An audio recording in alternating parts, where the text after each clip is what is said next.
और अभी मैं अनुरोध करूंगा और डॉक्टर सुमित पाल जी से कि वो संक्षिप्त जानकारी और महत्वपूर्ण जानकारी आपको अभी देंगे। तो सभी किसान भाइयों को नमस्कार। मैं देवेंद्र कालखंडी जी का जो विचार है मेरे द्वारा व्यक्त करवाना चाह रहे हैं, तो मैं उसके बारे में थोड़ा सा आपको बता देता हूँ। सबसे पहले मैं अपना विवरण दे देता हूँ। मेरा नाम डॉक्टर सुमित पाल है और मैं सिंजेंटा फाउंडेशन इंडिया, जो कि एक संस्थान है, पुणे में उसका हेडक्वार्टर्स है, लेकिन मैं दिल्ली ऑफिस का नेतृत्व करता हूँ, वहाँ से आया हूँ। सिंजेंटा फाउंडेशन इंडिया 2005 में स्थापित हुआ था और इसको बनाने के पीछे जो मेन उद्देश्य रहा है वो ये रहा है कि हम किस तरीके से किसानों की आय को बढ़ाएं, पर्यावरण अनुकूल खेती को बढ़ाएं जिससे किसानों को मदद मिले, और साथ ही साथ अगर हम आपके बारे में बात करें, गन्ना किसानों के बारे में बात करें, तो गन्ने में जो कीट रोग उत्पन्न हो रहे हैं तो उसकी हम रोकथाम किस तरीके से करते हैं, उसके कौन से हम प्रोडक्ट्स यूज कर सकते हैं, किस तरीके की तकनीक अपना सकते हैं रोकथाम के लिए, वो सारी चीजों पे हम काम कर रहे हैं। हमारा एक उद्देश्य और रहा है संस्थान के द्वारा, वो ये है कि हम कृषि उद्यमी भी तैयार करते हैं। आज के समय में हम करीब 27 लाख किसानों के साथ जुड़े हुए हैं पूरे भारतवर्ष में, और करीब 26,000 कृषि उद्यमी भी बना चुके हैं। अब कृषि उद्यमी बनाने का जो मुख्य उद्देश्य हमारा है वो ये है कि वो जिस भी ग्राम में कृषि उद्यमी बनाया जाएगा उसको प्रॉपर एक ट्रेनिंग दी जाती है, उसका प्रशिक्षण दिया जाता है, जिसके अंतर्गत उसके अंदर वो सारी खूबियां आ जाती हैं जो वो किसानों की मदद पे इस्तेमाल कर सकता है। वो आपका बीज से रिलेटेड, ठीक है ना, बीज के बारे में, खाद के बारे में, उर्वरक के बारे में, कीटनाशकों के बारे में, और साथ ही साथ आधुनिक तकनीक, चाहे वो पानी से रिलेटेड हो, चाहे वो कीट और उसकी बीमारियों से रिलेटेड हो, उसके बारे में वो सीधा अनुवाद करके जमीनी स्तर पे किसानों से जुड़ सकता है और बहुत सारा फायदा उनको पहुंचा सकता है। अब आगे हम बात करें तो जैसे गेहूं की अगर गन्ने की अगर हम बात करते हैं तो गन्ने में इस समय अगर वेस्टर्न यूपी की बात की जाए, पश्चिमी उत्तर प्रदेश की, तो पानी की इतनी ज्यादा उपलब्धता है, तो पानी की कोई कमी नहीं है, तो पानी की समस्या भी नहीं है यहाँ पे।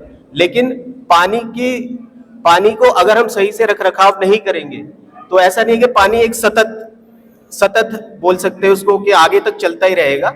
लेकिन हम ये भी जानते हैं कि धीरे धीरे हमारा जो भूजल है वो धीरे धीरे डाउन हो रहा है। उसके डाउन होने का जो कारण है वो ये है कि हम जो भी पानी निकाल रहे हैं, है ना, हमारे पास बिजली की जो उपलब्धता है हर समय रहती है, तो हम बिना सोचे समझे उसमें से भूजल को निकालते हैं मोटर के द्वारा, और धीरे धीरे वो कम हो रहा है। ठीक है, अब ये वाली समस्या अभी तो हमें नजर नहीं आएगी, लेकिन आने वाले समय में जैसे कि हम दूसरे राज्यों की बात करते हैं, महाराष्ट्र की बात करते हैं, महाराष्ट्र एक काफी कृषि प्रधान उन्नतिशील प्रदेश है।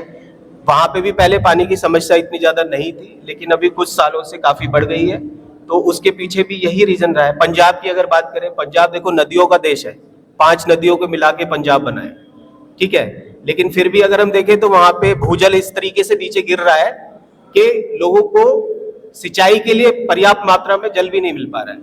तो उसी चीज को अगर हम सोचे आगे के लिए 10 सालों में अगर हम बात करें, तो हमें भी अपना थोड़ा सिंचाई का ऐसा प्रबंधन करना चाहिए, कृषि का इस तरीके से प्रबंधन करना चाहिए कि हम पानी की बचत कर सके और साथ ही साथ पानी को समय पे इस्तेमाल कर सके, और साथ ही साथ अगर जो हम ज्यादा पानी लगा रहे हैं जिससे हमारा रेड रॉट जिसको हम बोलते हैं, लाल सड़न जो बोलते हैं, हो जाता है। अगर ज्यादा पानी गिरता है, अगर वर्षा ऋतु में ज्यादा पानी गिर जाता है, रुक जाता है, तो जो भी फंगस है हमारा, लाल फंगस जिसको हम बोलते हैं, वो अगर वहां पे रुक जाता है, उसके स्पोर्स होते हैं, वो धीरे धीरे पानी के द्वारा बाकी पूरी फसल में पहुंच जाते हैं। तो उन सारी चीजों को हमें देखना चाहिए, उन चीजों को समझना चाहिए, और साथ ही साथ हम ये भी कर सकते हैं कि रोकथाम के समय हम अगर जिस समय हम बीजारोपण कर रहे हैं शुगर केन का, हमारे ईख को जो लगा रहे हैं हम, तो उस समय हमें ये ध्यान रखना चाहिए कि जो भी बीज हम लगाएं वो रोग मुक्त हो। रोग मुक्त होना बहुत जरूरी है बीज का। और साथ ही साथ जो भी हमें बताया गया है, प्रशिक्षण दिया गया है, चीजें बताई गई हैं, उसके हिसाब से ही बीजारोपण करें। ठीक है। कुछ चीजों में हमें उपचार भी करना चाहिए पहले से पहले रोकथाम करने के लिए। जैसे कि अगर हम बात करें कि अगर हमें ट्राइकोडर्मा है जो कि एक फंगस रोधक है, अगर हम उसका बीज से उस ट्राइकोडर्मा का बीज का उपचार कर देते हैं तो हम देख पाते हैं कि हमारी फसल में लाल सड़न का होना बहुत कम हो जाता है। तो अगर इन सब चीजों का, बिंदुओं को हम ध्यान में रखेंगे तो हम देख पाएंगे कि जो भी हमारी फसल तैयार हो रही है उसमें लाल सड़न कम आएगी। इसके अलावा अगर हम कीटनाशकों के उपयोग की बात करें तो बहुत सारे ऐसे चीजें हैं, जैसे हम देख पा रहे हैं कि कीटनाशकों का ज्यादा उपयोग करने से मिट्टी की उर्वरकता भी खत्म होती जा रही है, और साथ ही साथ जो हमारा पौधा है उसकी जो क्षमता होती है, जैसे हम अपने शरीर की बात करें, हमारा एक इम्यूनिटी होता है ना, रोग रोधक क्षमता होती है, वैसे पौधे की भी होती है। तो पौधे की रोग रोधक क्षमता भी खत्म होती जा रही है। तो हम उसके लिए कुछ नए नेचुरल तरीके इस्तेमाल करें, पहले देख लें कि कौन से कीट पतंगे आ रहे हैं, फ्लाई ट्रैप का इस्तेमाल करें। ठीक है। और साथ ही साथ जो हमारा फेरोमोन ट्रैप होता है पीले रंग का, उसका इस्तेमाल करें। तो हमें मालूम चलेगा कि हमारे पास कौन कौन सा कीट अभी आने वाला है, क्योंकि वो पहले से ही उसमें चिपक जाएगा, और हम जब उसको देखेंगे तो हमें समझ में आएगा कि हमें इन सब कीटों के रोकथाम की जरूरत है। तो वो सारी चीजें हम कर सकते हैं इसमें। साथ ही साथ जैसे अभी मेरे साथी बता रहे थे कि मिट्टी की उपज के बारे में, मिट्टी के उपज को किस तरीके से बढ़ाना चाहिए। देखिए, अगर एक हमारे संत हैं यहाँ पे जो मिट्टी के बारे में बहुत ज्यादा बात करते हैं, है ना, आपने नाम भी सुना होगा उनको। ठीक है। वो बाहर विदेश में रहते हैं, तो वो एक चीज बोलते हैं हमेशा, वो ये बोलते हैं कि अगर किसान की मिट्टी मजबूत है तो किसान मजबूत है। तो हमें अपनी मिट्टी को मजबूत रखना है, और अगर हमारी मिट्टी मजबूत रहेगी तो हमारा किसान मजबूत रहेगा, किसान मजबूत रहेगा तो उसकी फसल मजबूत रहेगी, उसकी फसल मजबूत रहेगी तो बाकी के जो लोग और जुड़े हुए हैं किसानों से वो भी मजबूत रहेंगे। कुल मिला के हमारा देश मजबूत रहेगा। तो हमें इस तरीके से सोचना चाहिए, और जितना हो सके अगर कोई भी हम अपनी फसल लगाने वाले हैं उससे पहले हमें उसका ऑर्गेनिक कार्बन देखना चाहिए, मिट्टी की जांच करानी चाहिए, उसमें क्या क्या कमियां हैं, उसके अंदर क्या क्या न्यूट्रिएंट की कमी है, माइक्रो न्यूट्रिएंट की कमी है, नाइट्रोजन, फास्फोरस और पोटेशियम, इसके अलावा जो और माइक्रो न्यूट्रिएंट है जो बहुत जरूरी है उनकी क्या कमी है। अगर वो हमारे पास पूरा विश्लेषण आ जाता है तो हम उसके बिना पे सोच पाते हैं, बना पाते हैं, उपाय दिख पाते हैं कि किस तरीके से हम अपना उर्वरक का इस्तेमाल करेंगे। तो उसके दो फायदे ये हो जाते हैं कि एक तो आपको अपनी मिट्टी की स्थिति पता चल जाती है, और साथ ही साथ आपको उर्वरक कितना डालना है वो भी पता चल जाता है। उर्वरक का इस्तेमाल भी कम हो पाता है, नहीं तो हम बिना मतलब के ज्यादा उर्वरक डाल देते हैं।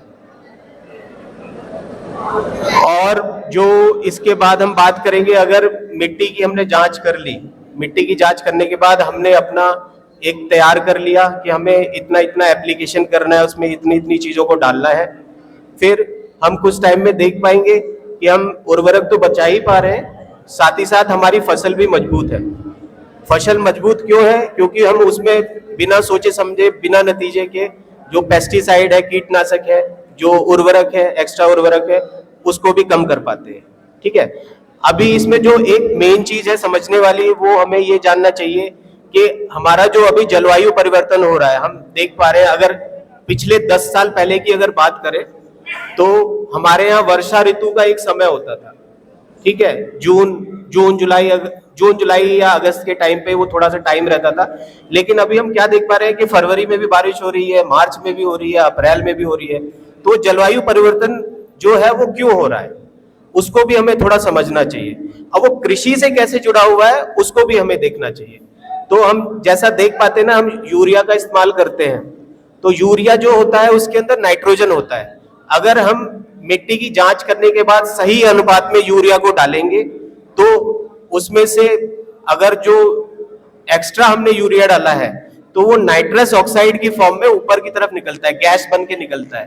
तो गैस जब वहां से खेतों से निकल के ऊपर जाती है तो वो एक परत बना देती है, ठीक है। जब वो परत बन जाती है तो होता क्या है, जब सूर्य की किरणें ऊपर से आती हैं और जमीन से टकरा के जब वापस जाने वाली होती है तो उस परत की वजह से वो वापस टकरा के नीचे आती है, तो जिसकी वजह से हमारा जो तापमान है उस जगह का वो बढ़ने लगता है, उसका टेम्परेचर बढ़ने लगता है, जिस वजह से हमारा क्लाइमेट चेंज जो है, जो पर्यावरण है वो बदलने लगता है, वहां का उसकी जलवायु बदलने लगती है।